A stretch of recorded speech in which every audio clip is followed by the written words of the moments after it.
Thank you, Rahul. I'm delighted to be here. About 2 years ago, our foundation, based in Princeton, was approached by Princeton University, Woodrow Wilson School of International Studies, to pilot a program of US-India relations, which is what tonight's topic is. There was no such program in Princeton University, and they wanted to create because the US government felt, this conversation started about 3 years ago, the US government felt that this kind of intellectual exchange was important, not only at the level of government leaders who are there, but also thinkers, think tanks, scholars. So they asked the Infinity Foundation to give the seed grant, which we did. So first we had a weekend workshop where a number of prominent Indian thinkers were brought, along with American international relations and political thinkers, and we brainstormed what are some of the areas that at the thinker-to-thinker level there ought to be some dialogue going on. And then we sponsored a series of four visitors from India, very, very big name people. Each of them gave some talks and seminars and so on, just to test out how the Princeton University community would feel and whether this is useful. And the idea was if they felt it useful, then they would take it over as a normal program. So they have taken that over as a normal program, so it is now, we don't have to support it, they've got much more money than we have. So once they like it, then our job is done. Now the Woodrow Wilson School and the government have created this as a permanent, ongoing dialogue for conferences and so on. So the reason I mention this is that one of the first, well, the first visiting lecture under this new program is actually tonight in Princeton. And there's no way I could tell Balram that, look, we got to change the date one more time. So I'm here, but I told them that I'm here because there's a passion for this center, and I'm here for that reason, to support this center. I draw on some of the discussion we've had. We've had discussion on the strategic importance of Myanmar, which neither US or India have recognized. The whole seminar we did on that. And how China is making a whole shortcut from the Indian Ocean and the oil supply through Myanmar, through Tibet to China, bypassing the whole business of going around Southeast Asia and the Straits of Malacca, which are very vulnerable to being blockaded or something.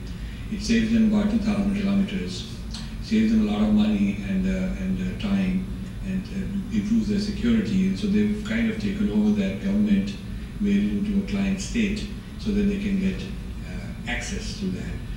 And these are things that often people aren't even thinking about, because people are saying, well, who even bothers about them? The China cares a lot about them, so it affects both the US and India in terms of their the relationships in the bigger sense. I've also been very close to the Tibetan community. I've done a lot of, for the last 15 years, supported a lot of Tibetan causes, Tibet House in New York, we've done many, many things with them, and in India. And the Tibetan Youth Congress have called on me to be a speaker very often when there's an important event going on. So, for instance, when the Olympics in Beijing were being held, the Tibetans were making a protest in New York, right in front of the Chinese consulate. So I was the featured speaker. And later I was told there were a lot of cameras from the embassy building zooming in and trying to track who's who and who's saying what. And I've made some of the points that I'll also make tonight on the strategic significance of Tibet in a political sense for India, for the United States. It's not just a human rights cause or it's often neglected politically because it doesn't have oil and it doesn't seem to have strategic location, but actually it has an immensely strategic location, which I talk about. But to start off, I want to give a little survey of what are some of the issues and what is some of the history of US-India political relations. But until the Clinton administration, India was sort of on the fringes of US interest. It was sort of in the backwaters, another exotic, some faraway place that travel writers wrote about and National Geographic wrote about, or made some documentaries, but it was not on the front lines of US attention. And this is very unfortunate because a lot of time was lost.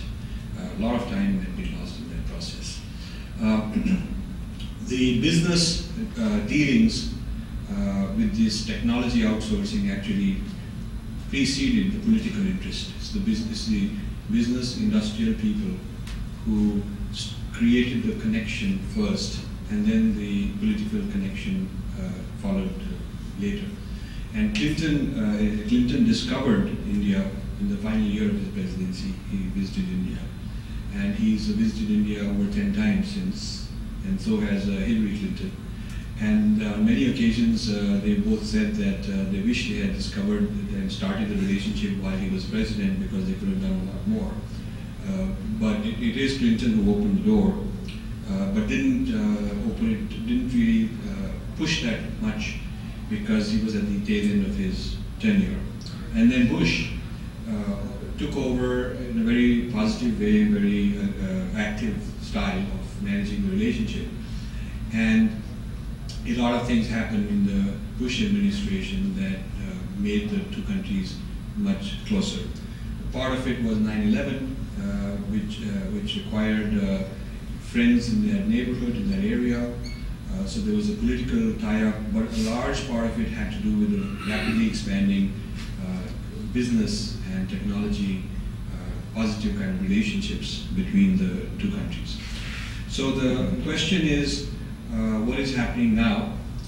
During the election campaigns, Obama made a lot of statements about the strategic significance of India, and Indians were so sure on the eve of the election. They were so sure that all our problems will be solved because this man will get elected, and he did get elected. So I went to India in November after the elections, and people were just very sure. That's when the Bombay terror attack had happened. And so the thinking was that we really don't have to worry, just wait till January. The moment Obama comes in, next morning you will see what these guys will do for us, and they'll solve our problems. And I would tell them that you're being incredibly naive, you have to solve your own problem, no one's going to solve that problem for you. But there is this big expectation that the US will be there for them, and there's perhaps this over-dependence on that, and I will talk about that theme. Well, Obama so far has not put India at all in the center stage of his international policy. He has had no time to go there, which he said one of the first places he would would be to go to India. And he's gone everywhere else, including Copenhagen to get some Olympic Games and stuff like that.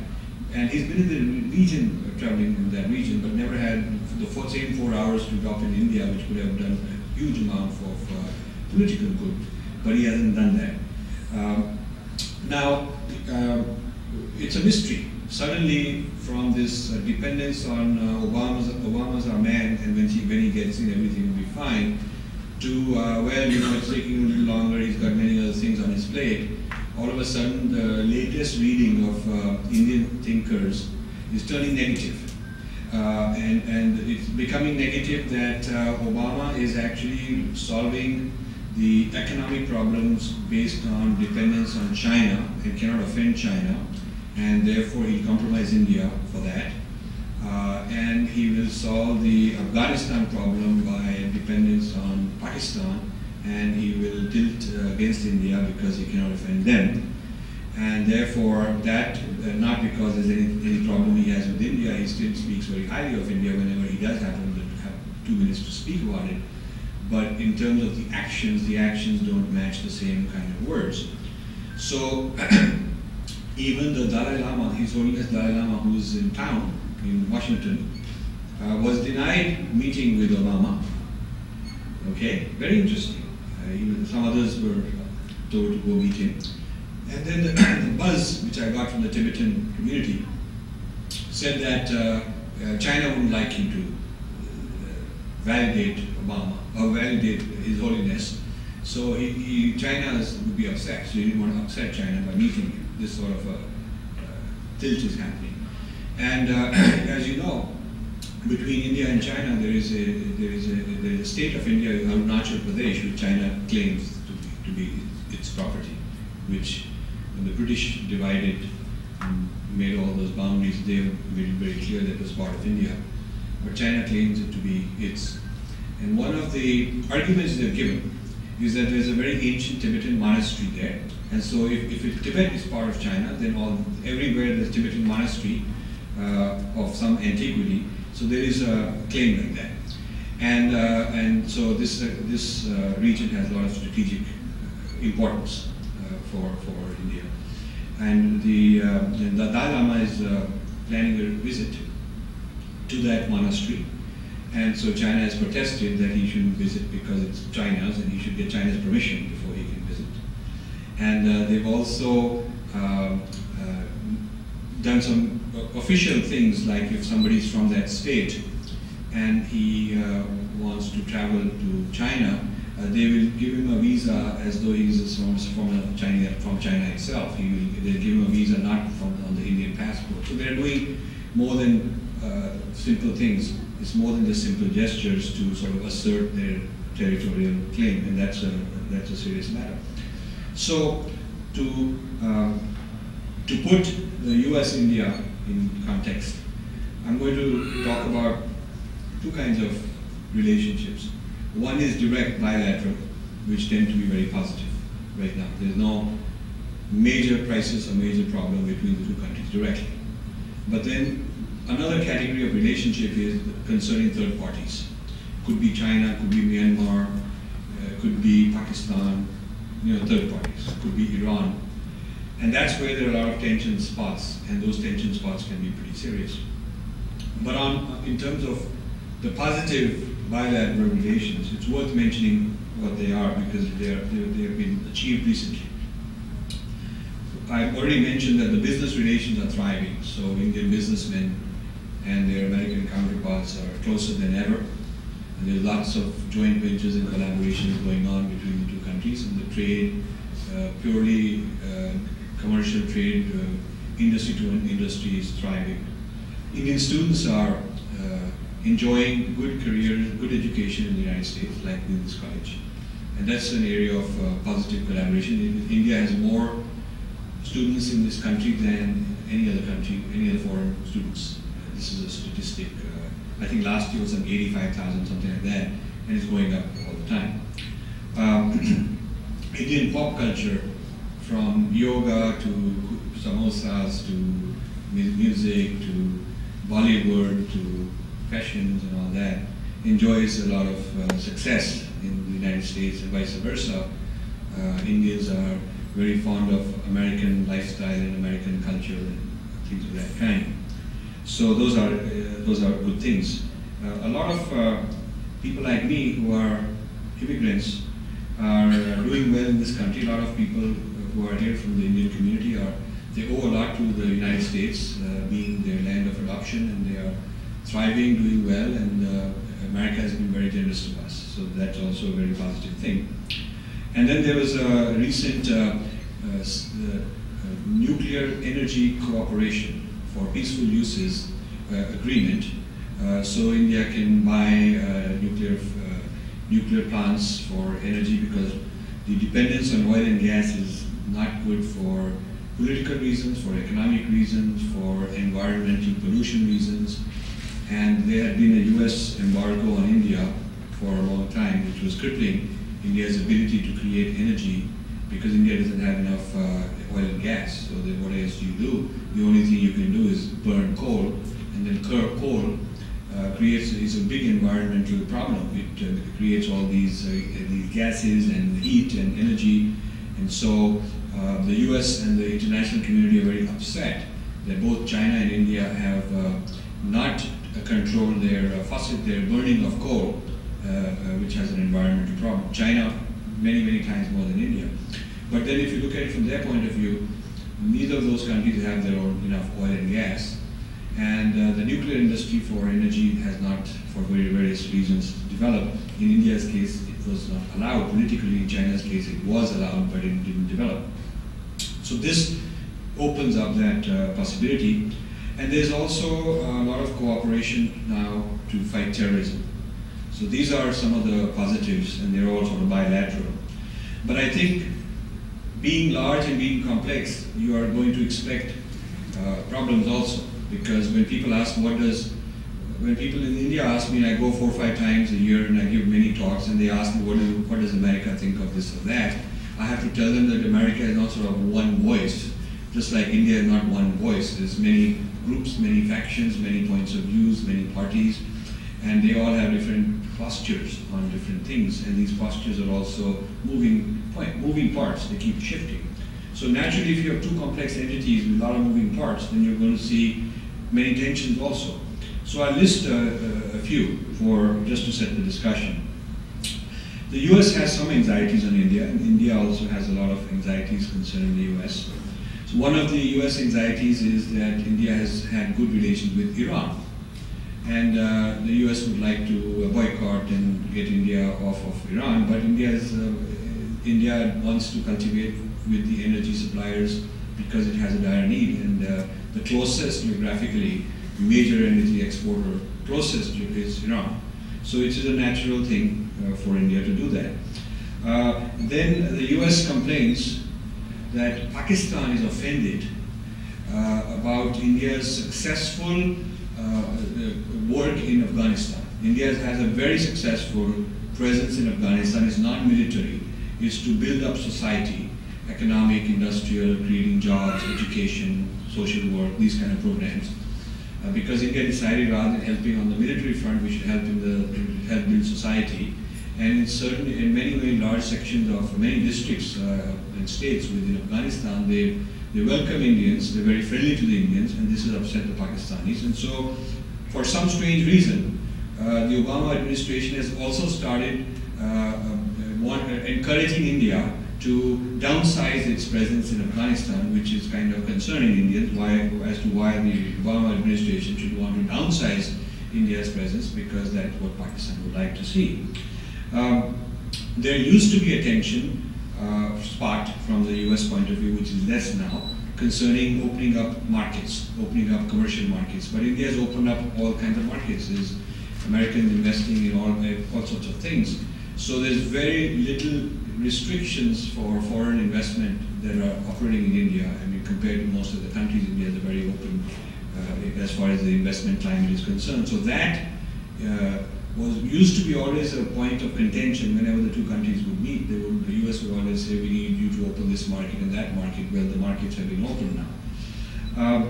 And then there is the issue of US is generally concerned about human rights within India. And I'll talk a little bit about that, because the US says that there are all these human rights issues, particularly when there is reports about problems concerning Christians in India. And the Indians feel that that is not really the case, that is exaggerated, blown out of proportion, and the US is just meddling. So there is that kind of tension spot.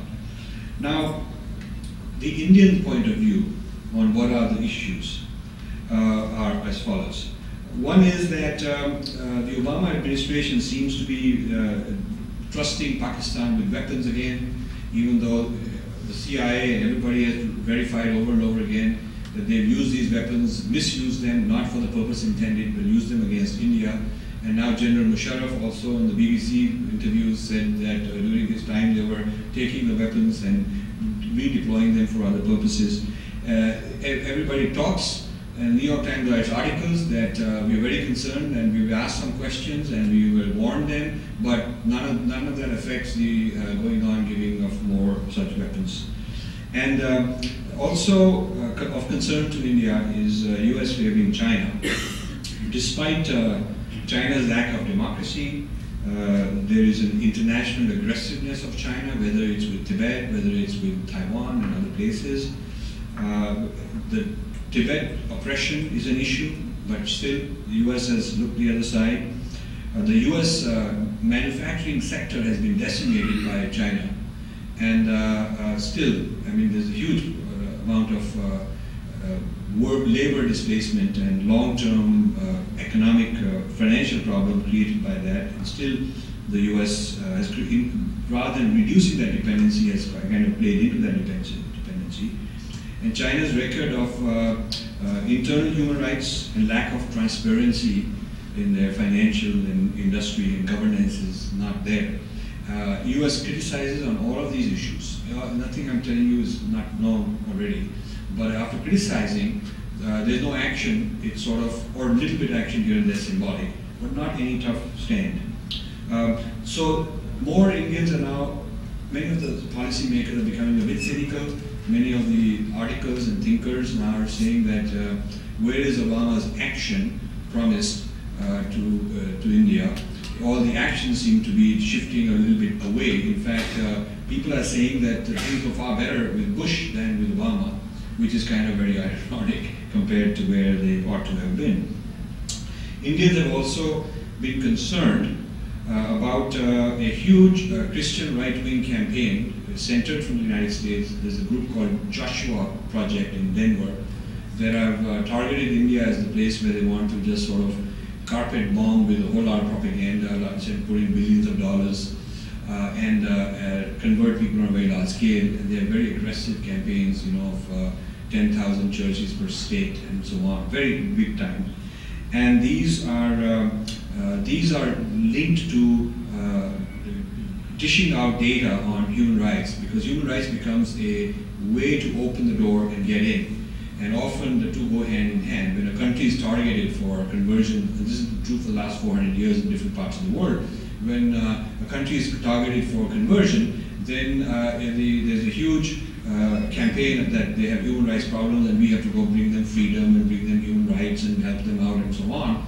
And under that pretext, a whole lot of missionaries go in, and this happened in the Carter administration, happened in the Reagan administration, Clinton administration. This is an old story. And there are some of these then turn into separatist identities, like in the state of Nagaland, which is mostly almost all Christianized. Then they're starting to look for separation from India because their identity has been shifted so much that they don't see themselves as Indian. So it doesn't end with Christianizing; it also de-Indianizes the pockets which are highly Christianized. So this is an issue from the Indian side. There's also issues that India is not raising, which are there, but the community is raising. For example, problems with school textbooks that some of us here are involved in, media biases, academic misportrayals, and so on.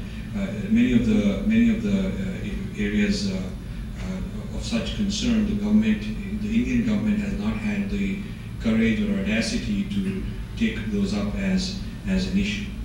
Now, what I'm going to discuss in the next segment of my talk is specifically in China, because I think that there is not enough focus on a particular kind of issue that ought to concern both countries. China is driven by there are two imports it needs very badly. One is oil and the other is it needs water. It needs lot of water. So China is turning Myanmar into a way to access, cut off the whole of Southeast Asia and have access from the Indian Ocean through Tibet to China, which is why Tibet is very strategically important. And this access, there's a naval base in the Indian Ocean in Myanmar that China has made, and from there is railroad link to China, there is an oil pipeline, and there is a big highway.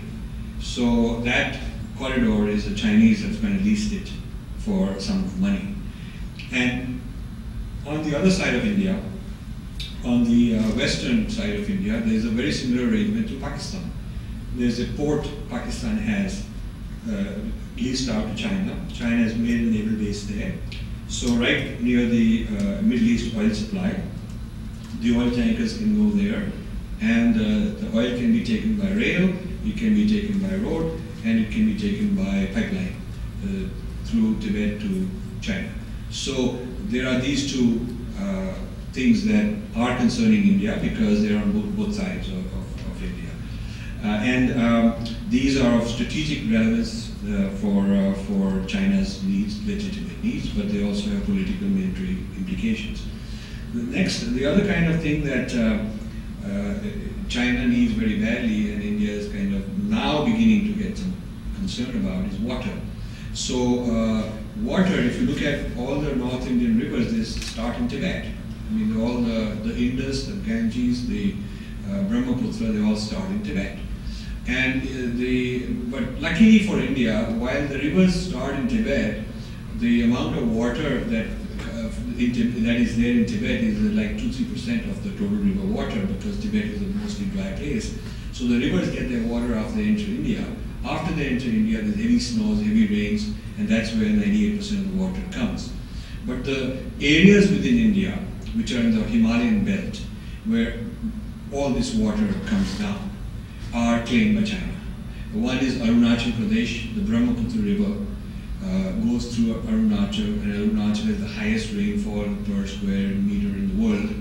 It's just sort of raining all the time, and it's got the most amazing wildlife and rainforests and all those things. And so China claims that, because that water then could be piped north through Tibet to China, which there is a plan that China has actually have a report on that, which was circulated that. China has a report, a proposal to integrate all these river sources and move the water towards China. So that's a big concern. The Ganges, the Ganga water, most of the water does not come from Gangotri or Gaumukh, where the thing originates, but it comes from Nepal. Because when the snows melt in Nepal and all the rain that falls into Nepal, it's got no other way to the ocean except go to India. So all the water that falls in Nepal, it ends up flowing into India, and that is what feeds the whole Ganges belt. The whole Uttar Pradesh, Bihar, Bengal, all of that water, large part of that comes from Nepal. And a Chinese takeover of Nepal is not out of the question. I mean, there's a whole Maoist movement. The Maoists are in power in Nepal. The Maoists are a base from Nepal to export their Maoism into India. There are many insurrections, Maoist insurrections in India. The Indian military is fighting these Maoists. They're getting the support from overseas. So you might say, well, besides this destabilizing a rival, why is China doing all this? Well, it would love to have the Nepal water supply. It would love to give them a few $1 billion, which is a piece of cake now, and control the economy, put in some hydroelectric power plants, because that water can be turned into electricity. And then that electricity can be shipped or exported, and also the water can be controlled and exported towards China. So then Sikkim, which is a state of India, and China had until about a decade ago recognized it as a state of India.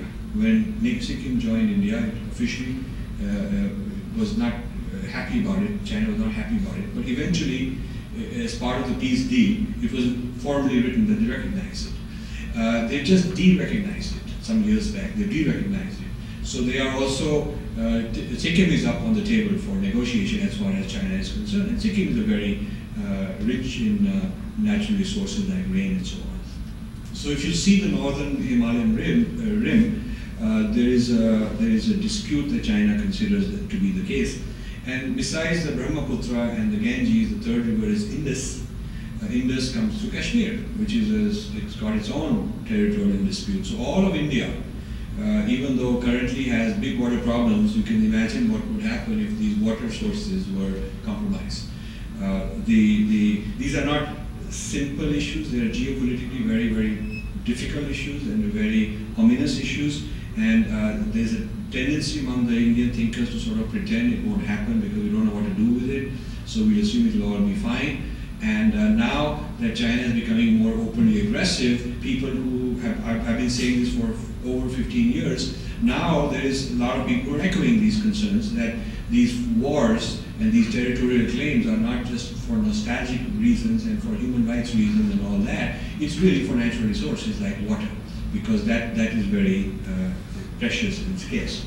So the strategic significance of Tibet is so huge because Tibet is the buffer between China and India. And none of this water supply would be of any good to China if Tibet were autonomous. If Tibet were autonomous, then the route through Myanmar would be no good, their travel route through Pakistan would be no good, they would have no interest in collaborating with Pakistan. Their intrusion into Nepal would be of no significance, not possible because Tibet would come in the way, their claims over Arunachal would not be there. So if Tibet were an autonomous place, actually India would have a big boost in its security. And so the reason why China wants Tibet is not because they want to control, a few million people and get rid of Buddhism, but that land is very, very strategically located. And this is something the US international relations people have not taken seriously enough as to the strategic significance of Tibet from all these points of view. Now, the other issue, and then I want to turn over to question and answers. The other issue that haunts US-India relations is the way US is tackling Pakistan. Weapons, I wrote an article and sent it to one of the guys who was proposing all these weapons sales, that why don't you lease rather than sell? If you lease the weapons, at least you have a legal claim to get them back at some point in time, and they don't stay there permanently. But the US is not, Pakistan would not want that, so the US is acquiescing. And many of the weapons that they're getting are fighters, bombers, and the kind of weaponry that is not used for fighting terrorists. It's used for fighting a huge country like India. So they're really, those weapons have always been used against India, the US weapons, and still this is going on.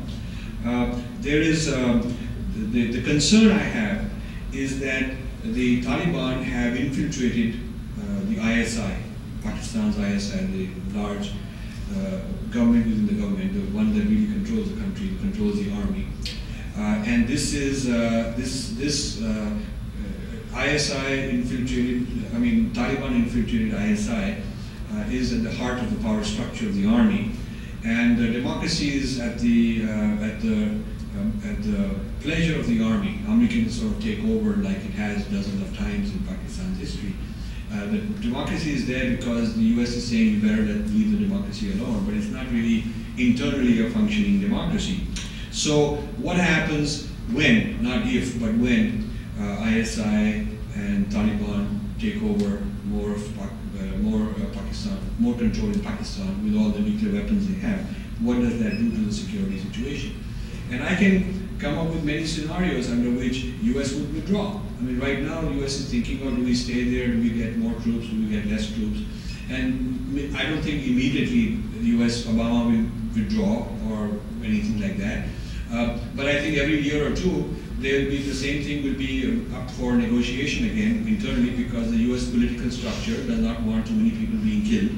And the sentiments against the war will become worse.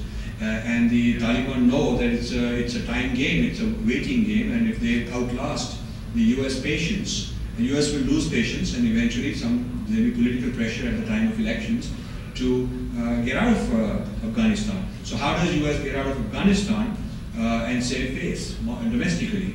Well, the answer is it can say, well, we've got a great deal with Pakistan, they look after our interests, and they are our friends, they are our allies, which is exactly what Pakistan would like, to basically get US to give them money, give them weapons, put them in charge, and they'll take control of the whole area and leave them alone.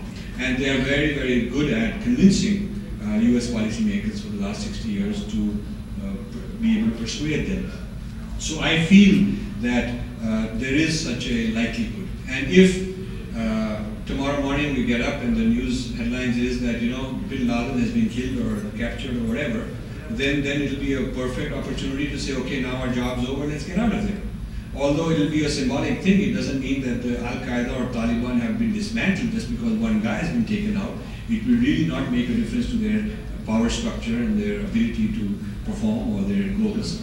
But it will be a political opportunity to say, okay, let's pack our bags, we can declare victory, we achieve success, and let's get out of there. So any number of scenarios, whether it's domestic pressure politically, whether it's something that happens over there, can get the US to sort of lose interest after having gone, flared up a place, and lose interest is actually quite irresponsible. But Iraq was also a place that was not causing us trouble. We went in thinking we can do something, and we didn't achieve, we did not succeed, but then we don't have the staying power, so we leave. Now it's worse mess from our security point of view than it was if, before we got in there. So there is a precedence for the kind of scenario that I'm concerned about happening again in the Afghanistan area. And so when you look at the issues India faces from the China, the northern rim, Himalayan rim, from one end to the other, vis-a-vis China, that US is not helpful in. In fact, if anything, it is definitely tilting in China's favor in those discussions. And when you combine that with the challenges that India faces on the Pakistan side, with a huge amount of Islamists being trained in the madrasas, a lot of sleeper cells, Islamic cells within India, like we saw in the case of Mumbai, and the potential for a Talibanized Pakistan, nuclearized Talibanized Pakistan getting out of hand. This is a very ominous combination of security matters from India's point of view. So if you look at what that does for US-India relations, it's something that would certainly require, considering how many projects and programs Obama has started, then certainly looking at what these issues are, ought to be one of them. But it hasn't received the top-level attention that I believe it deserves. The debate on Afghanistan, the debate on Al-Qaeda and Taliban has shifted to a very narrow, like, what do we have to do to get rid of those guys who are hurting us in the United States? They're really not looking at what happens in the region. Okay, after having stirred up this trouble, if we were to get out, even if they're not going to attack the United States, what will happen to the rest of that region? That is, the interest on that is being lost gradually. The kind of the political thinking which said that we really have to go after them and zap them out like a cancer, that is kind of no longer in vogue. And recently, in the last, I would say a couple of weeks, maybe a month, a whole lot of voices in India started raising this issue and getting very concerned about it. So it's an opportunity to debate what are the international relations issues that the two countries face, what I've tried to do is lay out issues, scenarios, and I would love to hear from you and get some of your questions. So I think with that I'll close, and we'll have some time for questions and answers. Thank you very much. Yes, Gandhi. You said that Pakistan is very good at convincing the US government in terms of their policy. What has the Indian government or the Indian people doing to convince the American administration in their favor? I lived in the United States for 38 years, and I have watched the one ambassador after another, one diplomat after another from India, and somehow they have not been able to really explain what India is all about to Americans, government people. Because you look at a civilization, you look at its the spiritual values that Americans relate to, you look at its democracy, you look at its openness, you look at its multiculturalism, its pluralism. Somehow the Indian side has not been able to sell a very solid civilizational link the way Israelis have. The Israelis have sold a civilizational link, and then the politics comes, political benefits come. Somehow the Pakistanis have been very skillful in reading the minds of who they're dealing with and how to work with them and presenting a sense of being very certain, reliable, honest, truthful, that kind of a person. I would recommend you a book by Andrew Rotter, R-O-T-T-E-R. He's a historian at Colgate University, and it's some title, something about comrades in something or other. It's about U.S. relations with India and Pakistan. And he shows declassified CIA documents during the Nixon era and the Johnson era, the Cold War era, because CIA documents which are classified, after 25 years you can file a petition and you can get them declassified. So this guy got them declassified, and he's showing what the thinking was of the top American policymakers from CIA and FBI and the White House and the UN heads and NATO and all the top Americans. What was their thinking about those two countries, which led to their favoring Pakistan and not India? And it's a fantastic book, and I'm actually writing a whole summary of that as a chapter in a book that I'm writing now. What made them feel very kind of consider India to be something they cannot deal with, something very unmanageable, very complex, something not definable. While Pakistan is very defined, located, clear, whether you like them or not, at least it's more clear. And this book does a very good job, and I would recommend that Indian policymakers and diplomats ought to read it to understand the American mind as to where this discomfort comes from. So that, I think, would be a way to understand the American issues. What do they think of India? What were they writing in confidence in classified memos, which now became declassified? That tells you something. There has been a Pakistan-centric State Department doctrine, which has, as you have mentioned, actually over the past 60 years, which has actually driven the US policy in that region. Is there a alternate document, a doctrine which has been formulated or in progress, which actually just looks at it actually from the Indian perspective, actually just playing like India playing that particular thing? You're talking about that that discourse needs to be shifted, but given the plethora of academic work that has been done, Washington DC or elsewhere, is there a existing doctrine which suits India better Yes. and its interest? See, it's very ironic. I mean, you would expect Democrats to be more India friendly, but the Bush era people, a lot of them are at Princeton. So the Woodrow Wilson School has got a lot of conservative people on their policies towards Islam and Middle East policies and all, China and all of that. It's quite interesting that it was this kind of people who originated this thesis that the US should nurture India as to counter China influence, the US should nurture India to counter Islam influence, US should build India as the main Asian power. There are all these doctrines. And it was this group that pushed through the nuclear deal to get India on board. It was this group that a lot of corporate people are like that, because they're looking at it from a practical standpoint. And so when there's a shift in governments, the top president may say one thing, he may be very ideologically Gandhian and so on, but the whole machinery has to be, machinery is what works. And so the kind of people who are in the new machinery are not these kind of people who are interested in taking on China and getting India on board, or taking on a big, terrorism and fight that and get India on board. So they do not see the same strategic use of a relationship. They're more driven by, actually the US is very much driven by making sure China is not upset at us. Very much concerned about, because they are bankrolling the US debt right now.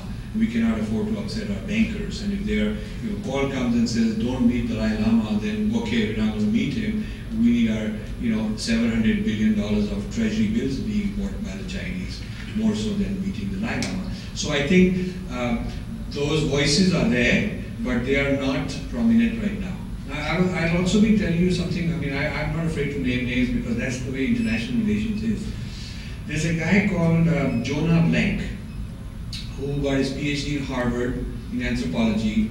He did an interpretation of Ramayana, very much a racist Aryan versus Dravidian interpretation of Ramayana, as a kind of, that these groups were the blacks of India, they were the whites of India. He's kind of put that frame, that was his thesis, so you can know where he's coming from.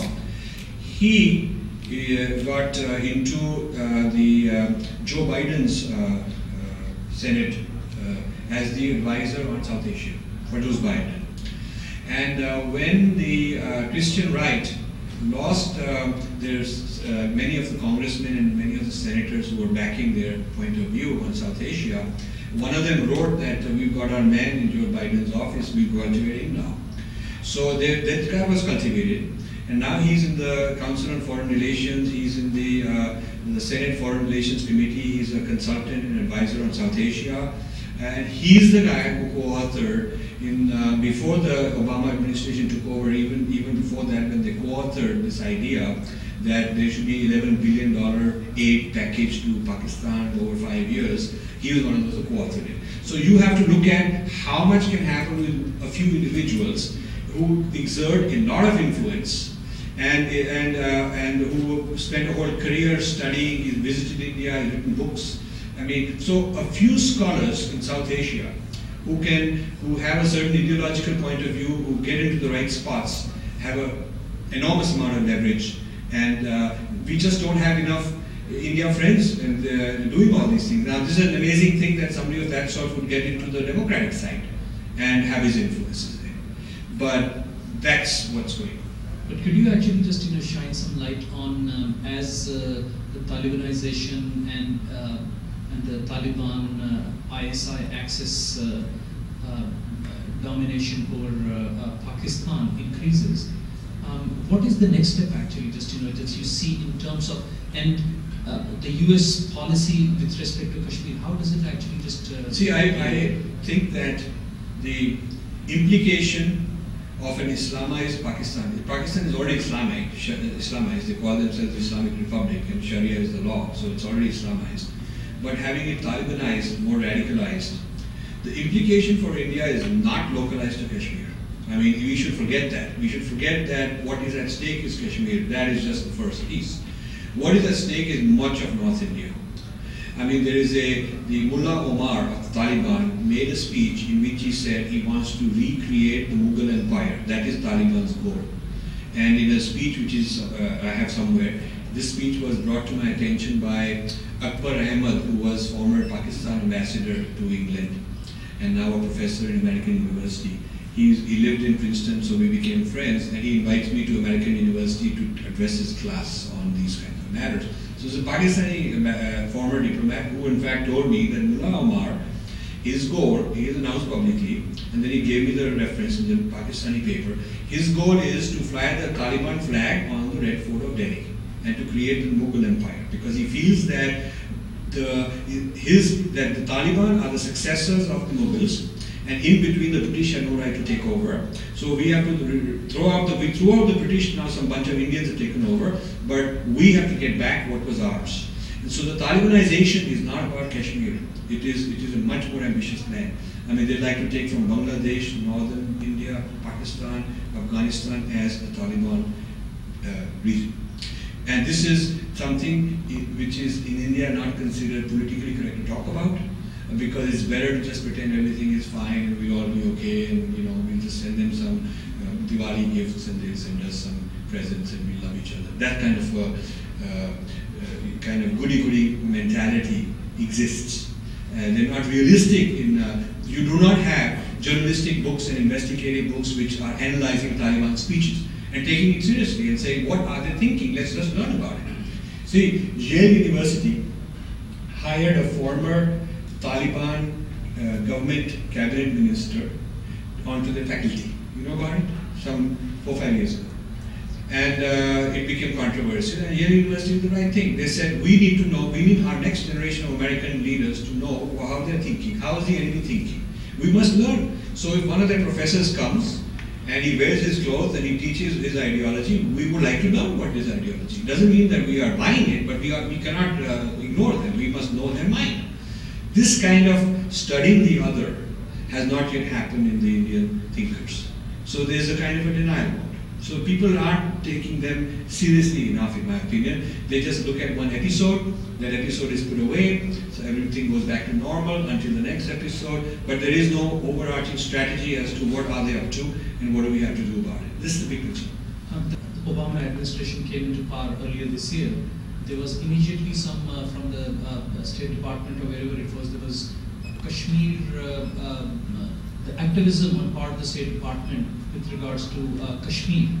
And trying to play a negotiator between India and Pakistan and Yes, so on. yes. Where has that arrived, and actually just what do you think, if you really extrapolate everything else that you have spoken or observed, how do you extrapolate as US influencing what kind of path on Kashmir?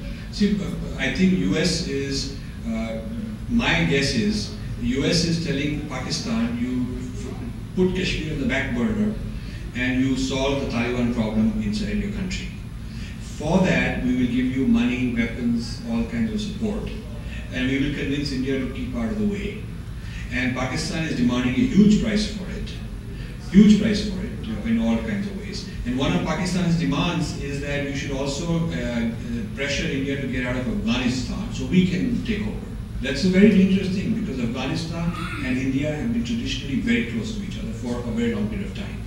So India has responded by saying, why are we going to get out of there? We have our own relationship there. From Tajikistan and from Central Asian countries, India has actually got an Air Force base also. So India has a good presence there. Now, the Obama administration is sort of counting on Pakistan to come through with its promise.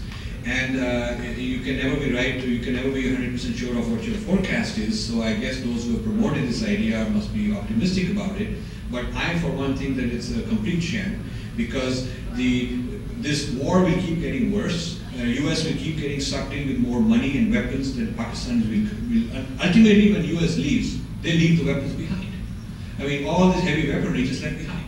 Nobody ever brings it back. I mean, it's just left behind because the deal is struck that, the Pakistan will be our friends and they look after it. And then once the US is gone, then like when the Taliban was created by the US to fight the Soviets, Mujahideen. But the Mujahideen became, their kids went to the schools, became the Taliban. So the Taliban is the result of that. So they were created, but the US did not bring the Stinger missiles or those things back. It's just so stupid, And Dan Rather on 60 Minutes used to, for 5-10 years after the Soviets left, he would go to the arms bazaar of Peshawar and show that you can buy a tank, you can buy an anti-aircraft gun, you can buy Stinger, and all this is American weaponry left behind because we got rid of the Soviets and we just gone, and these are on the black market. He was saying, this thing I can buy for $5, this thing I can buy for $50. Why didn't the US go in and mop up all of that stuff, buy it off the streets and dump it, throw it away, just get it out? That is a weaponry being used now against the US. It's US weapons being used. So the US has a very notoriously short-sighted, radar. When it comes to leaving, when it comes to exit strategies, then what will happen to the 1.5 billion people of South Asia is hardly on anybody's radar. We have to look after ourselves, our homeland, and what we have to do for that is what we do. But if it gets out of hand for those guys out there in the other end of the world, that's not a problem. That's how the US, I suspect and fear, will leave one day. Like left it out of Vietnam. There was no thought of what happens to Vietnamese people. So I feel that US is thinking only a certain period of time and not playing out the game. And the Taliban are long-term players. They'll wait, they'll keep fighting it for as long as it takes to get rid of anybody else and take control. So this is short-term versus long-term. This is kind of a follow-up question to the previous questions. The past few months, the hardline Taliban has been killing off some of the more moderate members of his organization, and has been sort of, as you mentioned with the speech about the Mughal Empire, been sort of ramping up its ideology. Do you feel that this is part of the reason why the U.S. is so nervous about staying in Afghanistan, and how do you feel this will? Well, yes, I think your reading is correct, that the Taliban have realized that if they act tough, there's casualties, and they'll scare the US out of there. And they probably will succeed in doing that, is my guess. Not right away, not in the next year or two, but I don't think US is going to last there for a very, very large number of years and continue facing the casualties and fighting a tough war. But the consequences of leaving will be short-term devastation of India, Pakistan first and then India, And medium term, not long term even, but medium term, it will come back to the US in a way that the US will really not know what to do, because it will become a very globalized, a huge region of Talibanization with nuclear weapons. And you will see the US, the history will say that the US not only failed to get rid of that problem, but by its very inconsistent and erratic behavior, getting involved and messing around here and there and then leaving, incited and triggered more, accelerated the hand of the Taliban. So I feel that the area studies, the blame goes not to the people in the government who are not experts, but they have, the US State Department has nurtured 2,000 people in area studies, South Asia studies, from Harvard to Berkeley to UPenn to, there are about 30 centers. And 2,000 South Asia experts have been produced who are professors and scholars and work in think tanks and whatnot.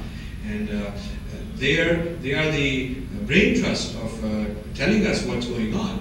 And I know a lot of them, and I critique their work. And I must say that that investment hasn't produced good quality thinking. And because a lot of them are personally, ideologically driven in some way, and they spend their whole career championing that particular ideology. They have some biases, some of them. So the bad advice, I would say, I locate as the South Asian studies failure. Rajiv, is this you're suggesting that maybe India and US have something in common, which is being inconsistent and not? Yes, I think that US and India have a common interest in Tibetan autonomy is one thing, because it will help in dealing with China. I gave the geographical reasons. US and India have in common a very tough fight against Taliban, and not just against Al-Qaeda. There is this Fareed Zakaria saying that Al-Qaeda we shouldn't fight, we should only fight Al-Qaeda because they might come after us. But Taliban will only go after the local South Asian people, so why is it an American problem? This is a very dangerous idea. And I think not enough Americans understand the links of this network. There's no separation between Taliban and Al-Qaeda. They're all fighting for the same jihad, and they just divided amongst themselves roles, which they keep shifting around. The people who move from one to the other, it's not like they're really separated by a Chinese wall or something like that. And you cannot say we'll ignore one and fight the other. So it's amazing that 8 years have gone by in this war. And it's a very tiny region. It's a very, very tiny region of territory. And the US has not put in an investment. I think the biggest blunder Bush made was that he did not put all those troops to Iraq, Afghanistan. By now they would have finished off the problem. The troops that they put to Iraq were not necessary. That war was a useless war. If they had gone and fought the Afghanistan war with the same might, they would have solved the problem and not even created the problem in Iraq. So we didn't solve the problem that existed, which became worse, and we created a new problem which didn't even exist too much. So this is what Obama inherited, but I think I'm not optimistic, at least based on the kind of foreign policy discussion that are going on. I'm not optimistic that there is that will to really take on the Taliban big time and hold Pakistan responsible. The US has, Musharraf has also said that US almost decided to invade Pakistan, okay, after 9/11, because all the people got training, all these terrorists got their training in Pakistan, and all these nukes in violation of the international treaties. So US was almost to the point of going in and invading Pakistan. So what was the Pakistani reaction? It was not that they were tough enough to take him on. They were scared. They were really scared. They didn't have anything. But US has somehow not had the courage to take on that very dangerous situation that exists in Pakistan directly. They want to work through somebody, then they give him money, and he's supposed to solve the problem, but he pockets half the money. So US has not had a direct confrontation with the Pakistani Taliban, without which I do not think the problem can be solved. I think my question was the other way, whether US and India suffer from the same problem of being inconsistent, number one. Yes. Number two, not being bold. Yes. Take on whatever the problem is. Yes. Number three, they're not being, maybe there is a disconnection between the public perception of the problem versus the government solution. Yes, it's like you know, too much democracy and openness suffers in both countries. Yeah. It's like you're playing chess with me, and what your role will be, you have a committee and they're talking about it and broadcasting it and they're debating it on the media, and I'm listening, they're watching. Obviously, and I'm not doing the same to you, I'm keeping my cards to my vest, close to my vest. Then obviously I have an advantage in understanding you, but you don't really have the same advantage in me. So this is the part of the price of being a very open society. And also inconsistency, that we know that there's a 4-year cycle, and you know, if in the 2010 elections the Democrats don't do very well, then they'll say, oh, this is Obama's Iraq and we got to get out of there. The whole pendulum will swing the other way. The Taliban strategists, Al-Qaeda strategists are watching all this. They are very smart guys. They know that they just have to outlast the American attention span and the American sort of very short-term commitment and short-term passion. Just outlast it and keep creating a few casualties every once in a while, and the Americans will have to go away, and then we can just control the whole territory. And that territory, if you look at the map, we don't have one here. If you look at the Horn of Africa, going through the Middle East, which is Islamic, Arab countries, Iran, Afghanistan, Pakistan, North India, Bangladesh, all the way to Indonesia, that's a crescent. And there's a vision there that there will be this crescent of Islam, and that will be like 50% of the world population lives there. Now that is not a joke to just sort of laugh at. It is a scenario that cannot be just dismissed. And I'm not predicting that this is a valid scenario. I'm saying it's a scenario that has to be considered.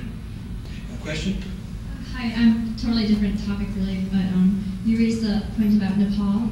I've recently been befriended by a wonderful family, a Nepalese family, and they're refugees from Nepal, and grandmother, grandfather, so 3 generations living together, and I'm helping them, and it's a beautiful experience for me, and so when I find out a little bit more the challenges of language barriers, and they're learning more English, and I'm trying to learn a little bit of Nepalese, I think that's how you say it.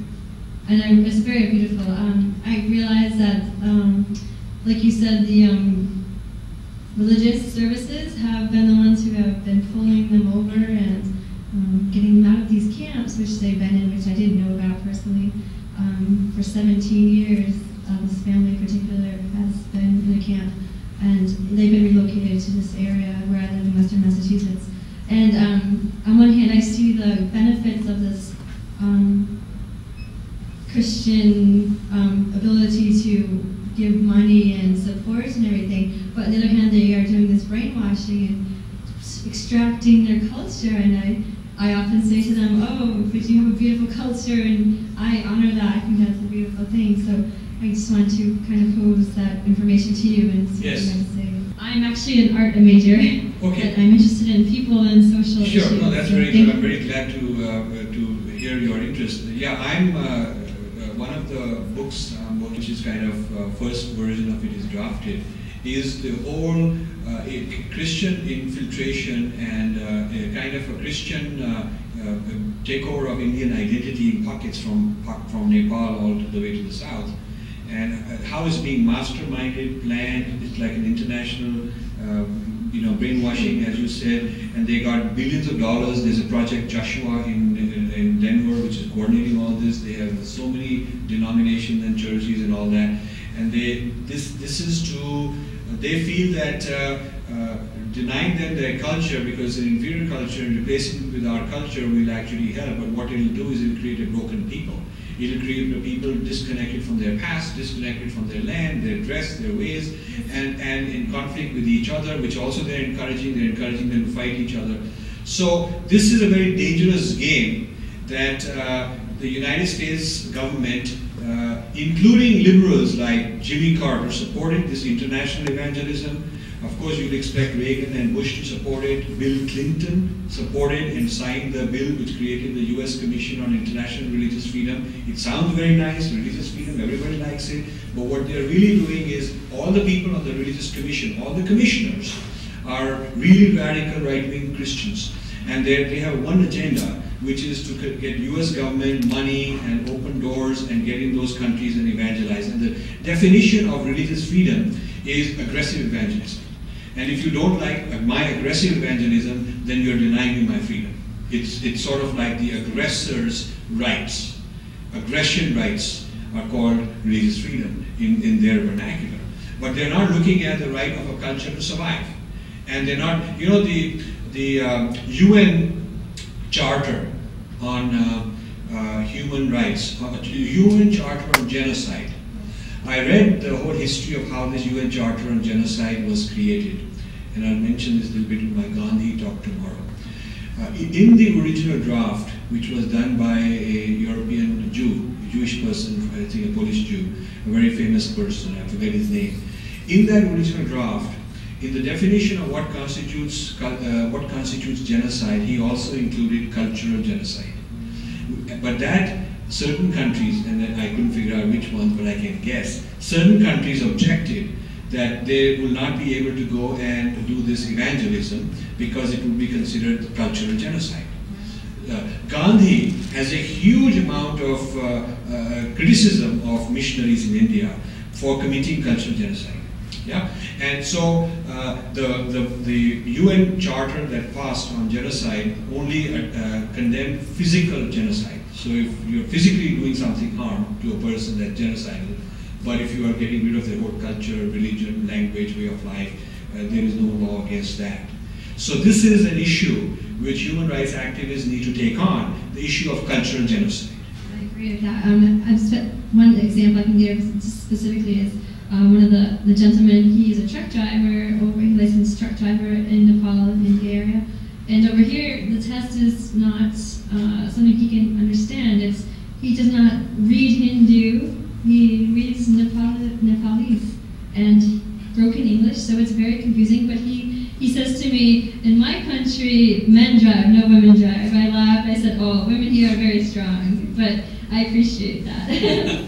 So it's very disappointing, so I'm trying to figure out how can I, little person, you know, I'm not a big entity, how can I help break those barriers, get the written test for, you know, driving permits in Nepalese, not just 14 languages only for the state of Massachusetts.